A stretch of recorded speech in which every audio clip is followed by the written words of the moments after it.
अस्सलाम वालेकुम दोस्तों, कैसे हैं आप देख रहे हैं वेल प्लांटेड।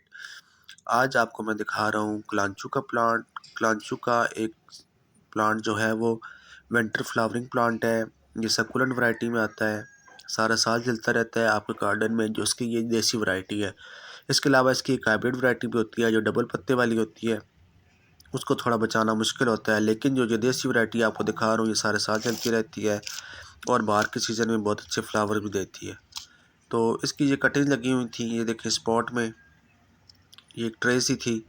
तो अभी ये रेत काफ़ी टूट फूट का शिकार भी है, ये धूप में पड़ी रही है और पौधे भी इसमें काफ़ी बड़े हो गए हैं। अब ये इनको ज़रूरत है किसी बड़े पॉट में शिफ्ट करने की, तो मैं आज इनको शिफ्ट करूँगा आपके सामने। लेकिन शिफ्ट करते वक्त हम ये ध्यान रखेंगे कि जो इनका नीचे रूट स्ट्रक्चर है वो ज़्यादा डैमेज ना हो, क्योंकि अब इनका सीज़न आने वाला है आगे फ्लावरिंग का भी, तो इस वजह से ताकि पौधे ज़्यादा डिस्टर्ब ना हो। वैसे ये हार्डी प्लांट है, कोई इतना ज़्यादा मसला होता नहीं है। तो मैं अब दिखाता हूँ जिन पॉट्स में मैंने शिफ्ट करना है। देखेंगे ये पॉट है, इसमें ऑलरेडी एक कटिंग लगी हुई है कलांचू की। तो इसकी थोड़ी मैं मट्टी ऊपर से नरम करूँगा और फिर मैं इसको शिफ्ट कर दूँगा स्पॉट में।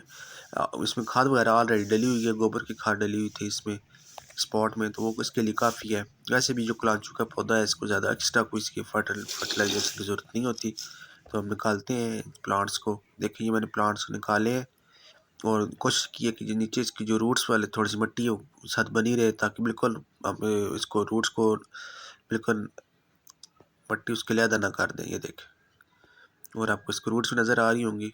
देखिए ऊपर प्लांट इतना बड़ा है लेकिन रूट्स इसके नीचे बस शैलो रूट्स हैं इसकी, जो वो ज़्यादा गहरी नहीं जाती इसकी रूट्स जितनी भी है।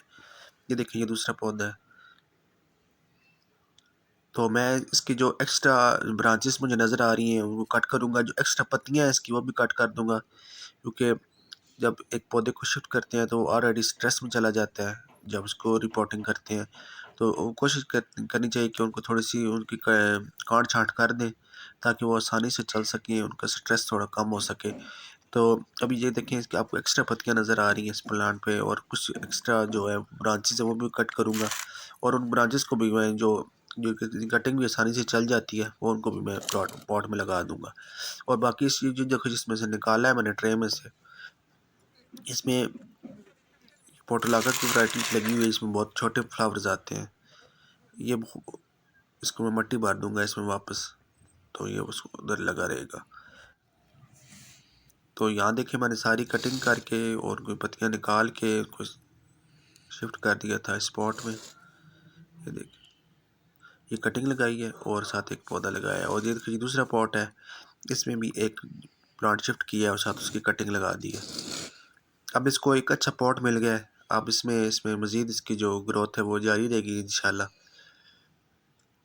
तो 2-3 दिन तक हम इसको रखेंगे छायादार जगह पे, और जब ये थोड़ा सा अपने स्टेबल हो जाएगा तो फिर हम इसको धूप पे रख सकते हैं, क्योंकि ये धूप में चलने वाला प्लांट है। तो लेकिन जो गर्मी की जून जुलाई की गर्मी है वो उसमें आपको धूप में नहीं रखना इसको, उसमें आपको इसको छायादार जगह पे ही रखना चाहिए, वरना ये सही नहीं चलता नहीं है, गलना गलना सड़ना स्टार्ट हो जाता है। तो ये मेरे प्लांट शिफ्ट हो गए हैं जी कलांचू के। इंशाल्लाह जब इसमें फ्लावरिंग आएगी तो फिर आपको दिखाऊंगा।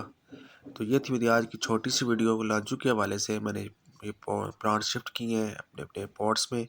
उम्मीद करता हूँ मेरी वीडियो आपको अच्छी लगी होगी। अगर आपको मेरी वीडियो अच्छी लगी है तो वीडियो को लाइक कर दें, और अगर आप चैनल पर नए हैं तो सब्सक्राइब भी कर दें। अल्लाह हाफिज़।